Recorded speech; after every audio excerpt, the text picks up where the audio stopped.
So with that, I'd like to bring up the first panel.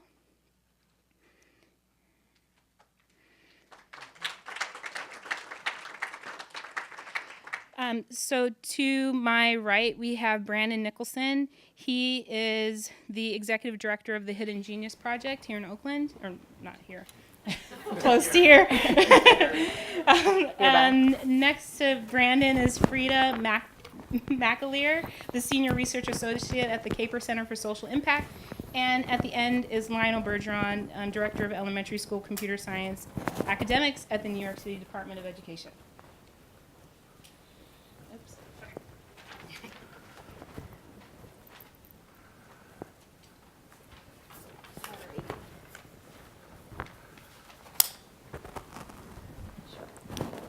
I'm on. So the first question we have is around equity. So equity is a term that means many things depending on the context. And when we talk about computer science and technology, we also include questions of access, be that access to technology or access to social mobility. What are the equity imperatives that your organization addresses, and where do you see room for growth? Either end. Oh, sure. All right, maybe I should move this. Good afternoon, evening. My name is Brandon Nicholson. I'm Executive Director of the Hidden Genius Project, and our mission is to train and mentor Black male youth in technology creation, entrepreneurship, and leadership skills to transform their lives and communities. We're established in Oakland, here in Oakland, in 2012, and actually, here couldn't feel farther from home. I'm an Oakland native, but I'm also UC Berkeley graduate. Go Bears! So great to be behind enemy lines this evening. But really established this program as a means to empower young people, particularly young men of color, in particular Black male youth population, to be able to leverage technology and obviously computer science, computational thinking, as well as entrepreneurship, to be able to build things that matter to them and be able to build lives that would allow them to stay and thrive in their communities and really support the development, the healthy growth of their communities as leaders. And so in that sense, this actually was not an initiative built to create equity around access to Silicon Valley careers, or even equity around access to computer science opportunities to learn or AP, engage or take AP, so on and so forth. It's really just meant to help inspire young men to be able to reveal their greatest potential. And since they have such great facility with technology, we saw it as a tremendous opportunity for us.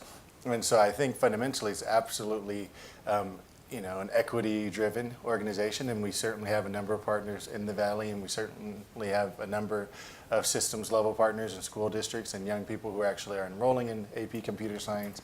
But ultimately, for us, the most important equity play, so to speak, is really to be able to view our young men and our young people as change agents and as extremely capable of building solutions, right? Solving problems. And that's the fundamental component of computational thinking, at least as far as I understand it, is problem solving.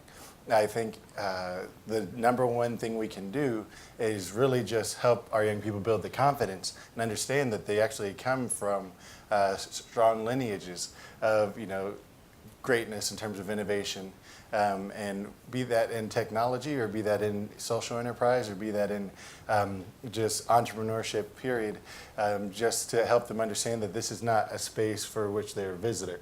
And I think that sometimes can be a danger in working some of the spaces that we do, where we accept, and sometimes we engage young people and underrepresented populations as exceptions, right? And so then we unwittingly kind of develop them to think of themselves as visitors within the space, and if they can thrive within that space, then as exceptional young people within the space.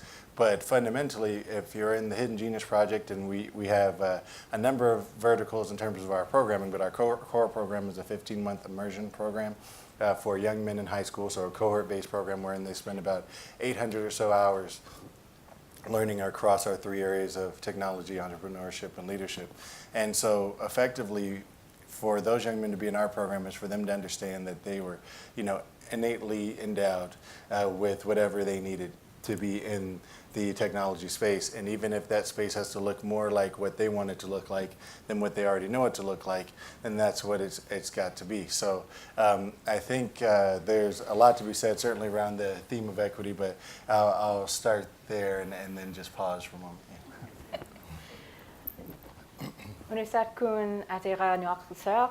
Good evening. My name is Frieda McAlear. I'm a Nupiaq Alaskan Native, and I'd like to honor the elders and ancestors of the Ohlone Muwekma tribe. That this is always their territory. Just want to start with that.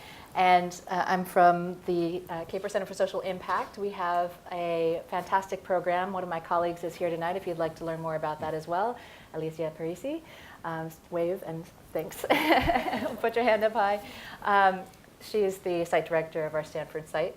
We have a focus on equity that's baked into the real creation of the program. So Frieda Kapor Klein and Mitch Kapor started the Level Playing Field Institute and the Summer Math and Science Honors Academy for secondary students of color. We're talking black and brown communities in California in 2004. And it was really out of these struggles for justice and visibility and access that have been going on for generations. We stand on the shoulders of giants, and some of whom are in the STEM and CS fields. I'll just mention a couple that my work is based on. So Shirley Malcolm, a woman of African descent, in 1976 published a seminal report called The Double Bind. And this was part of her work with the AAAS, and she wrote about the challenges that women of color in particular have in STEM fields. So there's an intersectional lens before the term was invented and coined. You have this concept going back to 1976, over 40 years ago now, of this particular challenge of underrepresentation in STEM and computer science. Building off of that work, we are collaborating with a number of other organizations and programs around the country, including Kim Scott's work in Arizona. She's running CompuGirls. She's working with underrepresented girls of color in the Tempe and Phoenix area. So we've got a rich sort of theoretical and practical lens that we approach these issues of equity with, right? Who is this for? It's something that Brandon touched upon. We are aiming the program to be for and primarily designed with communities of color, researchers of color, practitioners as well of color, and our instructors and our staff reflect this. And this is part of our model that we want our scholars to see and be the change in computer science and in these fields. And so when we're looking at the equity lens, it isn't just about access, it's definitely about this idea of empowerment, about what you can create, how you can learn and grow within these fields, not just to transform them, but to transform your own approach to your life as well, your own worldview. So we build on this work, and we've been running this since 2004. We started our computer science initiative in part because the NSF was starting to look more at how to broaden participation in the spaces that we were in. So we launched our CS initiative with a 3-year program, starting with web design and wanting to learn more mastery in terms of programming and coding. So we started there. We ended with Java. And in this day and age, I can tell you we are still iterating on the formula, on what it takes and what frameworks we use to get to equity. But we are using culturally responsive teaching and pedagogies, intersectionality, and we use our method of having these mentors and role models really participate and develop relationships with these scholars as part of their work, as part of moving this transformation forward in our communities. And I'll take a pause there as well. Okay, so my name is Lionel Bergeron. I'm from New York City. I'm very happy to be here because we got 4 inches of snow in New York today, so it was lovely sitting out in the 70-degree weather. I am part of the city's Computer Science for All initiative. Just a little bit about that first. It's part of the mayor's Equity for Excellence initiative, and Computer Science for All, the goal is by 2025 that all students receive some kind of computer science or a meaningful experience of computer science by 2025 in each grade levels. And so that's K2, 3, 5, 6, 8, and then high school. My role is with the elementary school. I'm part of the academic team, and so I help develop the content around elementary school computer science. Primarily, I'm with something called the SEP Junior program. We had a middle school, high school program called Software Engineering Program.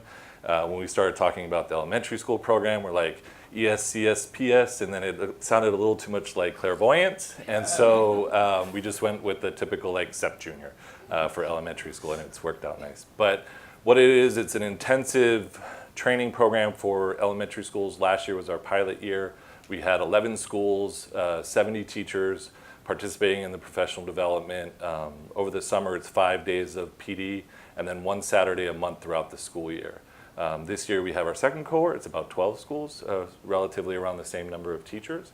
And the goal is an implementation of year-long computer science. So the teachers going through the professional development are looking to implement from September to June.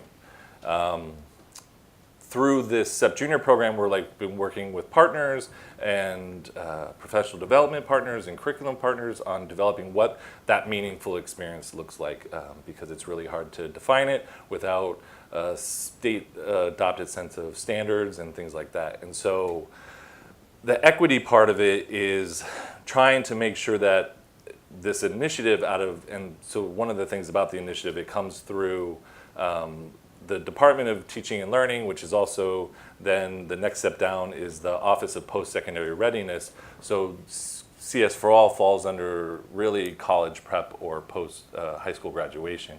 And developing those skills for all of our students to make sure that when they do graduate, one, to increase the number of students graduating, but also once they do graduate that they're qualified for some kind of training or job or education after high school.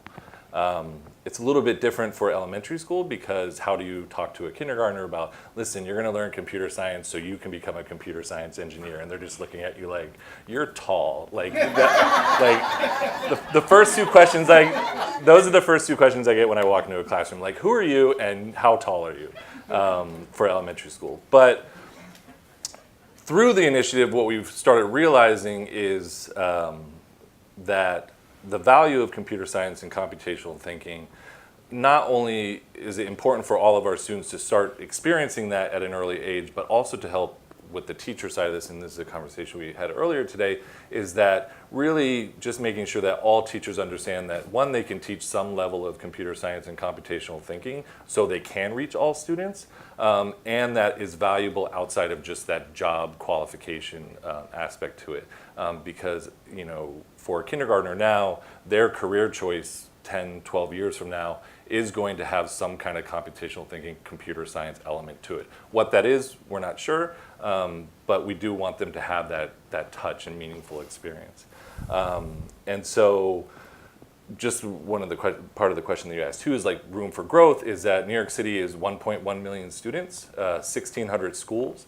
And so it's really great that I've worked with 140 students in 2 years, but one of the schools that I work with 7 out of the 45 teachers in that school, so like scalability, and making sure, because I think this is where like the equity part of it comes in, is that as we scale out, it doesn't get watered down, and so the content is still as valuable to the teachers that came to my professional development as it is to the ones that receive in-school PD from like those teacher leads.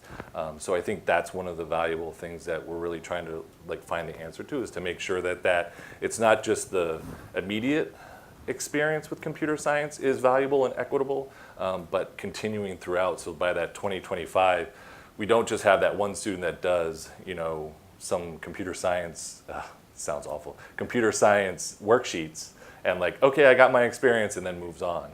We want to make sure that it's just as valuable to all students. So. I think you all said this to some extent, but I guess you could elaborate on it a little bit, is that the students that you work with, you found they're already inherently problem solvers, and so sort of applying the computational thinking skills almost occurred naturally. Or was an extension of some things that they were already understanding? Can you speak more to that? Anybody could go first. Do you you want to start, Frieda? Yeah, well, we have computational thinking baked into SMASH in terms of the problem and project-based learning that we do. So we give challenges for a final project for all of our cohorts at all of our sites. And so, for example, the first years looked at disease contagion and trying to understand how microbes transmit disease across spaces and places and organisms. The second year, I believe, looked at no-DAPL, so understanding how hydrocarbons also circulate through the environment and challenges to health with those. And the third year, trying to remember, it looked at sustainable energy. So what is the energy infrastructure of the future and how do we solve those challenges? So they're already looking at a macro picture in their environment and nationally about the challenges that they are inheriting from us, right? And trying to solve some of these using design and prototype thinking, computational thinking, and also the standard disciplines, right, in interdisciplinary context. So computational thinking is really baked in. The other side of it that I think we don't give enough attention to is the social justice side. I said that these struggles and the program itself was formed out of this longer term intergenerational struggle for justice. And I think when we look at social justice issues in the curriculum, this is a major motivator for them. This is a resource for them. They don't just want to solve any challenges necessarily, right? We want to give them challenges that directly relate to their home lives, to their personal lives, to their communities to solve, because those are the things that lead to that empowerment, that lead to that self-identification with the discipline, right? And with the longer term vision that we're building together. For elementary school, I think what's been my experience is that, one, you get a lot of parents and you get a lot of teachers for elementary school students coming and be like, oh, my kids are so into this. They know so much about this particular activity. So like the example would be Scratch. Like, oh, my students are really good at Scratch.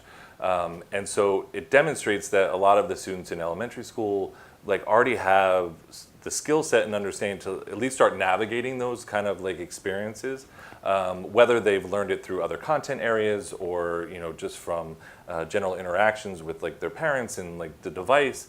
But what's missing is like the academic side of it. So like teaching them, you can explain to a student like, oh, well, this is an event, and they're like, I don't know what that is. But they know what it is in Scratch, but they don't know the academic side. They don't know the terms. They don't know the implications it can have on a later project. So things like that, and I think like game design is really important too. Like I know with students like sitting in a room with them and like listening to them, they talk through like, okay, I've got this great game. How many times have you heard it, like a young student or a young child be like, I got this great game that we're going to play, and they've got rules and they've got all these different elements to it, and that's computational thinking because they know the big picture of what they want, and then they break it down into smaller parts. But so I think that they almost like already like engineered that way to like want to start like building stuff and creating stuff. And so I think the computational thinking and the computer science aspect of it allows for them to like put it to practice. I think it is harder for finding those elements in other content areas. I think that's one of the biggest struggles for elementary school computer science, other than having a computer lab or computer technology teacher teach computer science and computational thinking. It's finding those inroads for other content areas. I think they're there. I think there's a lot of parallels to the other content areas where you can make those, we talk about the design process, which is very similar to, and I'm going to complete, like the writing process, and then I'm completely blanking on the science, what's the? Scientific method? Yeah, the scientific method, thank you, yeah. And so, I was trying to pull it out of my head. yeah, so, so I think those things are all parallel to each other and like have very similar things. And the difference is content, but the process can be very similar. And I think that helping students and teachers identify those similarities will help engage students more around that computational thinking and also see the value of it. So. Yeah, and I think certainly some great points around the embedded nature of the capabilities of the students, of course, the importance of social justice. I think they actually point to a larger theme for us, which we've been learning the hard way, is just how important it is for us as adults to let go. I think fundamentally, I know we've got some pretty accomplished computer scientists in the room.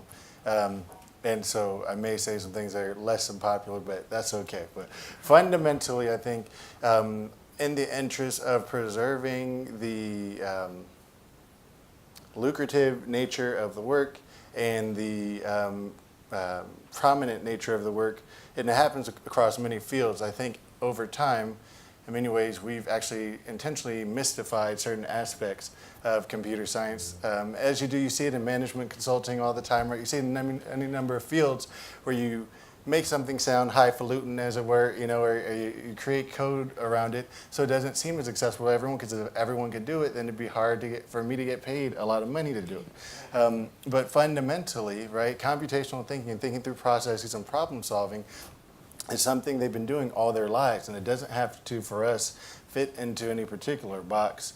And certainly understanding, we also have that benefit being outside the school, right? So we don't have to map content areas, right, to standards or to, whatever assessment, and we get that. And at the same time, we just see young people come to us having had all these experiences and processes, right? And so when we, started teaching arrays, and we just were so intent upon calling it arrays, which was different from a list, but effectively an array was a list, but it just had to be called something different. But a list, it's not necessarily an array, right? So we just had to start just changing some of the terminology and let it go. And they got it. You mean the array could have apple, £, hamburger, Q in it, and that's different from just listing, in alphabetical order names in the phone book, or creating a phone book for the class. Okay, I can get that. A list is different from an array, but it's a list in the other list. Point being, just to teach the actual concept, we just had to let go. But more importantly, I think, just helping young people see that they've been computational thinking masters this entire time, figuring out how to get home. What's the way you have to take to avoid this person or that obstacle, or get home more quickly, or what have you. You have to, you talked about events, right? And loops. The best way we were able to teach loops was just to have, the young guys we're working with just line up on a basketball court outside and just kind of line up and shoot layups. You just say you just keep going until everybody's made a shot, right? Like it's a wild loop. Great. So then, that's the piece on the lesson, but that part doesn't even matter really, because ultimately it doesn't matter if they're engineers or chefs or lawyers. Like, they're all solving problems. They're all working through systems in their head. The social justice is a really big piece, and for us, we do have a project-based approach, wherein the culminating projects for these students are in areas that they create. So some of them are looking to make games because those are relevant, and some of them are looking to build software applications to help their formerly incarcerated uncles be able to find work, right? It's a pretty broad range, but the thing that really kills me about this is we had an argument with a sophomore in high school in one of our cohorts on Thursday, and he's sitting there doing his extra time. We call them office hours, and he's in and he's kind of talking through how school's going. And he's saying, well, I'm not traditionally a school guy, but he's extremely passionate about motorbikes and cars and motor sports and building motors. Actually, he can take apart and rebuild an entire motor.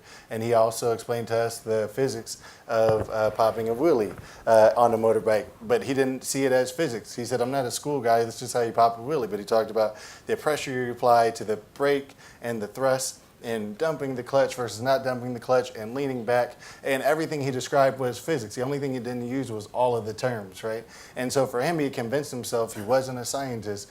But if you talk about people, in empowered and privileged environments who make it through AP whatever and calculus whatever, and I happened to attend a high school even coming out of Oakland that was a highly resourced school where a lot of people took AP and this and that, and those people grow up and they get 4s and 5s on these APs and then call themselves not math people and not science people, and they get hired to do whatever they get hired to do, and that's, they go on about their lives. Meanwhile, this young man can already build a motor. How can he be less of a science person or a math person being able to understand this reality than someone obviously who had access and to the terminology and to the assessments and to the performance? It's hard for me to believe that one person who has a passion for it and lives it and loves it is then less a math or school person than the other person who happened to have achieved in that area and gain access. And so it's so important for us to really create just this kind of level playing field, as it were, this even ground around helping them understand who they are.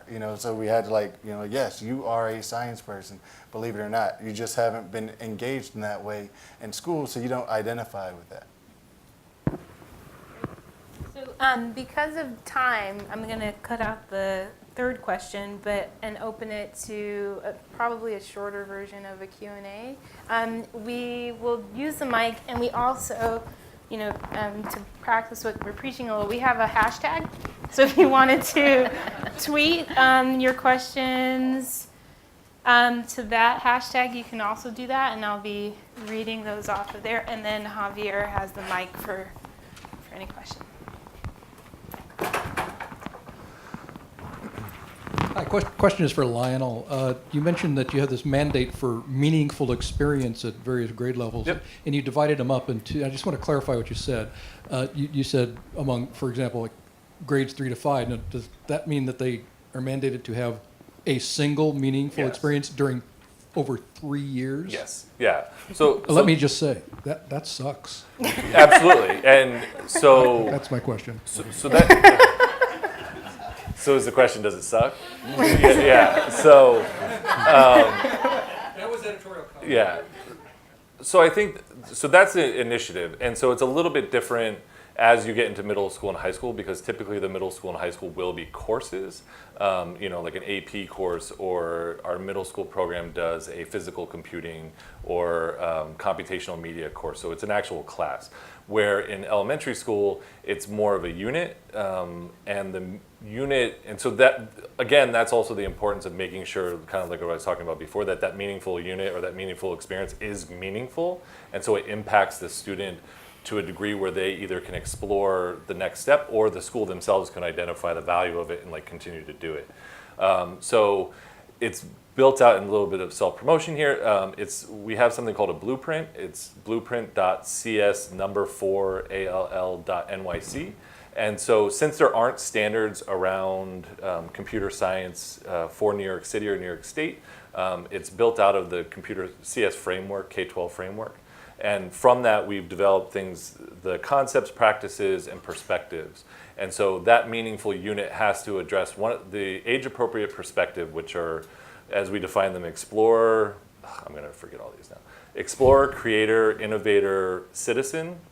And so K2 is explore, and that's that tinkering, go in, play around with it, see what happens, explore it. Creator is now that you know something, like create something, build something, remix something however you want. Innovator, now think about the impact and like how you can create something that's not out there already, something new and something that's important to you. And then the citizen is like, well, what's the impact of that? And high school can still have all perspectives, but by the end of high school, you want to have at least met the student outcomes that we've defined through those three things of a citizen for high school. Elementary and early elementary, upper elementary is those first two. And the concepts are programming, algorithms, abstraction, network and data.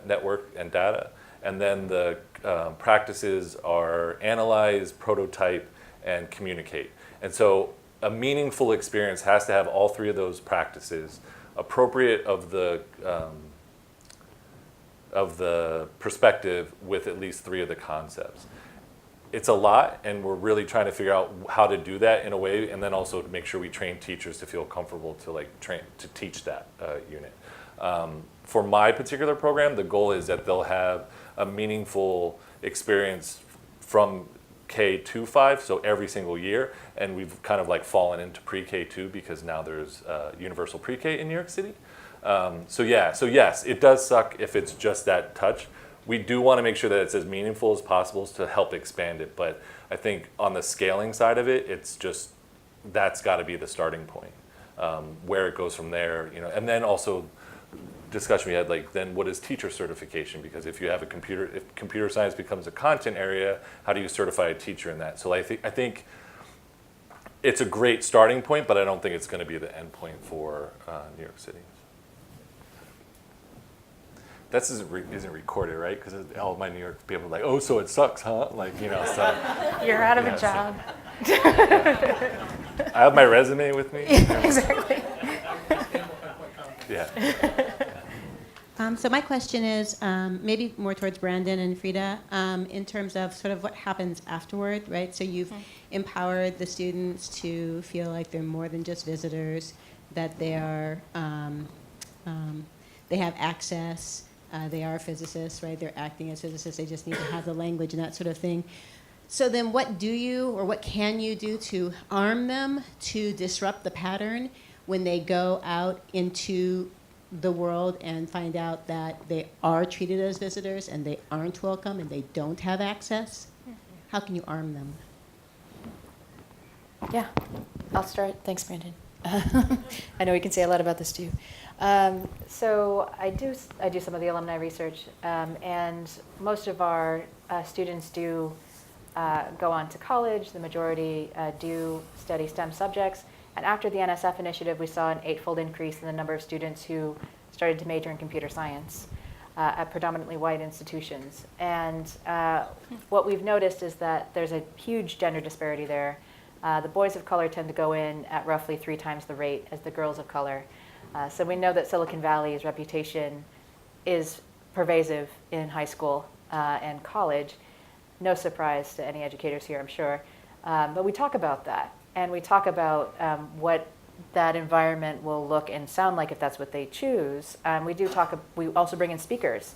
We're currently working in tech and higher education as well in computer science, so that they have the stories directly from folks about what they did, how they navigated, how they continue to navigate chilly environments, unwelcoming spaces, and the isms, right? The things that they're going to face, the double bind if they're girls of color.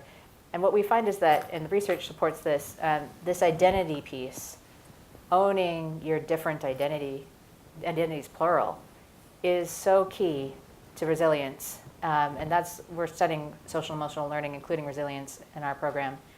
And that piece about reinforcing the idea that your grandparents were resilient and that they solved challenges in order for you to be here. That's something that really resonates with them. We talk about their families. We encourage them to bring that piece of their lives into class. And we unpack those experiences together. When Black Lives Matter started to kick off, we had Berkeley. I'll bring up UC Berkeley again tonight. Our SMASH site there participated in one of the campus rallies to affirm that this is the legacy that they are also walking into, and that they are resourced to be able to represent themselves in their communities very well. So thank you for the question. Yeah, it is a great question. I think fundamentally, again, we don't lose a whole lot of sleep over what access is like, in the Valley, what access is like in computer science education programs. We believe if we empower them fundamentally to just view themselves as awesome, as powerful, that can carry them far. But a big part of doing that sort of empowerment is helping them understand why these things are the way they are. And they have a lot, we look at the data, including the path not found data, right? Thank you. And data from studies on placement of computer science program graduates of color and different backgrounds in big Valley companies. And people are getting the skills and the access aren't getting hired or retained or promoted or supported at the proper levels. And so we help them understand that we're not here, even as we take field trips to these places, as we engage volunteers, it's a great way of seeing and learning, and yet the things they have to offer are very unique. And so, yes, you may feel like a visitor at Facebook, for example, or whatever company. And that having been said, what would a Facebook executive feel like in your community? A visitor, right? They don't hold all the cards. They don't hold all the power, even though there's a lot of capital there, but there's a lot of capital in their community. So if you look at Facebook and its employee share and engineers or whomever it is, the Jordan brand shoes, the Jordan 3 had a significant re-release about a month and a half ago, and it was a really big deal for people who are big fans of sneakers. Many of our young people are.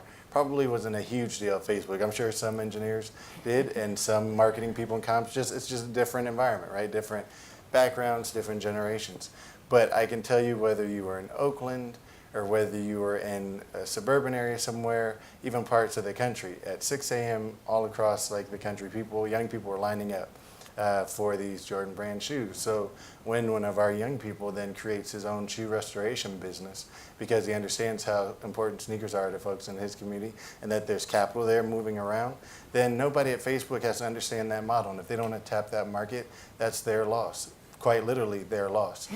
So it's not about prepping them to get in line. It's saying, so if you're 17 and you want to build your project to be a shoe restoration marketplace for other shoe restorers and people who've been earning money by restoring Air Force Ones and Jordans, so kids don't have to throw them out and save up another 100 some odd, 50 some odd dollars, right, to buy more, and it's opportunity for redesign.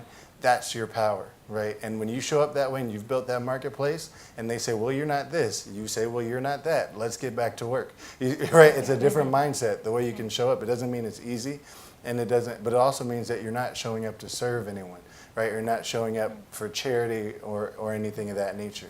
And so we're also just looking at really awesome opportunities to help our young people help others. So even as our black male population is our focus, last summer alone, we were able to deploy a dozen educators to serve 120 young people in middle school of varying backgrounds, genders, ethnicities, nationalities, races, so on and so forth.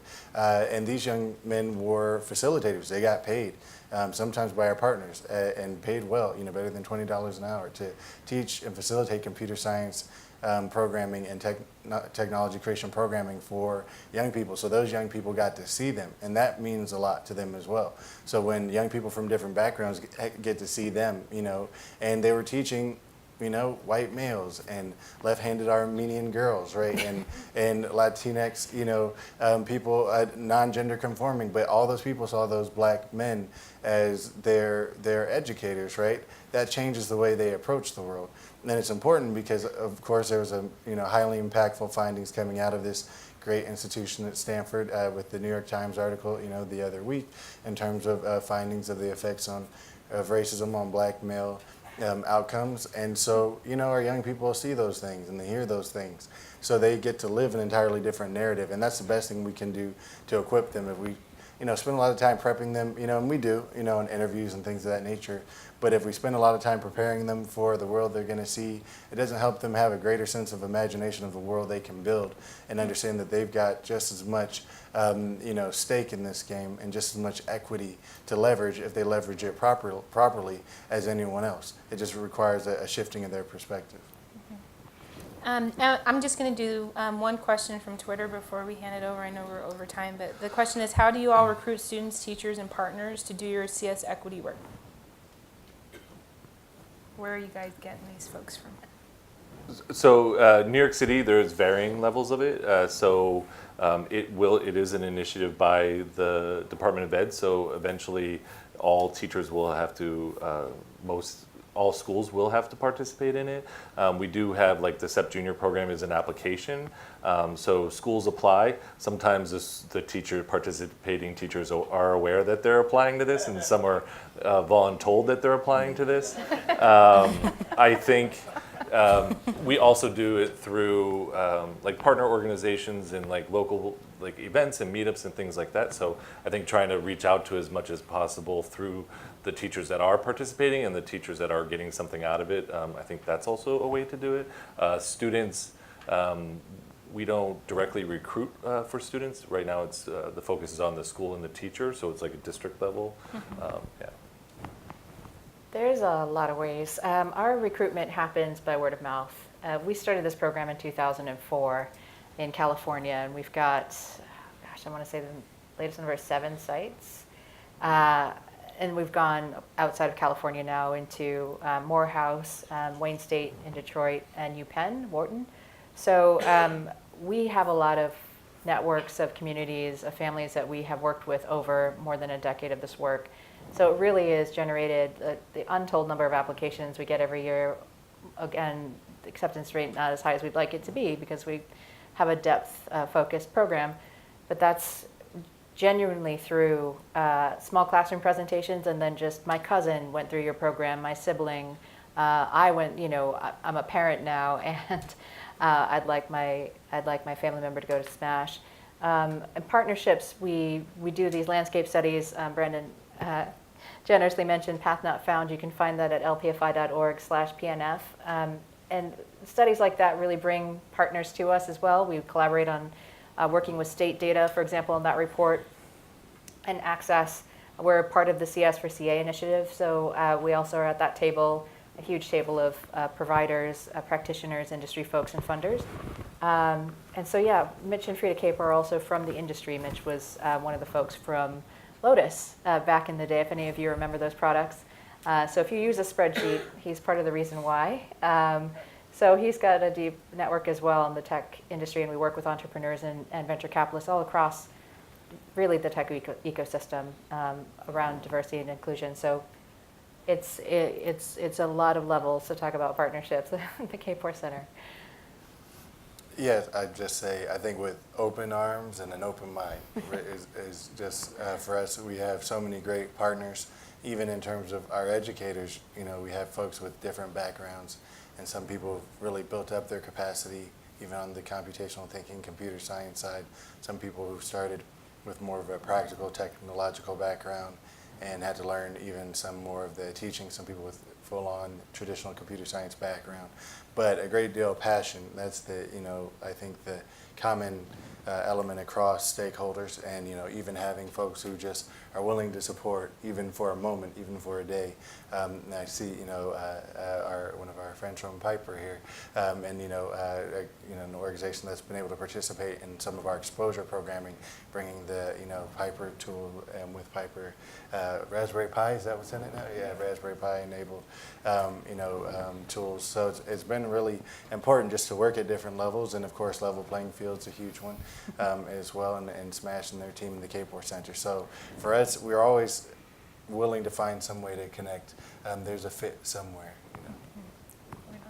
Awesome, thank you. So I'll bring up the second panel and Suchi. Thanks, guys.